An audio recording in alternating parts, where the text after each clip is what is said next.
ಬೀಳದಂತೆ ಬಾಡದಂತೆ ನೋಡುವಳು ತಾಯಿ, ಶಿಶುವಿಗಾಗಿ ಪ್ರಾಣವನ್ನೇ ಕೊಡುವಳು ತಾಯಿ. ಮಗುವಿನಿಂದ ತನ್ನ ಮನದ ಚಿಂತೆ ಮರೆವಳು, ಮಗುವಿನಿಂದ ಮುಂದಿನ ದಿನವ ಕಳೆವಳು. ತಾಯಿ ತನ್ನ ಮಗುವನ್ನು ತೊಟ್ಟಿಲಲ್ಲಿಟ್ಟು ಜೋಗುಳವ ಹಾಡುವಳು ಮುತ್ತನು ಕೊಟ್ಟು. ಮಲಗು ಎಂದು ತೊಡೆಯ ಮೇಲೆ ಮಗುವನ್ನು ಇಟ್ಟು ಮಲಗಿಸುವಳು ತನ್ನ ಎದೆಯ ಹಾಲನ್ನು ಕೊಟ್ಟು. ಅಂಬಿಗಾಲಿಡುತ್ತ ಮಗು ಆಡುತ್ತಲಿತ್ತು, ಮನೆಯನ್ನೆಲ್ಲ ಇನ್ನು ತಾನು ಬೆಳಗುತ್ತಲಿತ್ತು.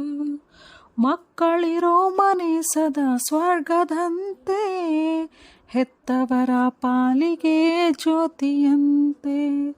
ಹೆತ್ತ ತಾಯಿ ಎಂಬ ಹೆಸರು ಎಷ್ಟು ದೊಡ್ಡದು, ಆ ತಾಯಿಯ ಹೃದಯವೂ ಅಷ್ಟೇ ದೊಡ್ಡದು.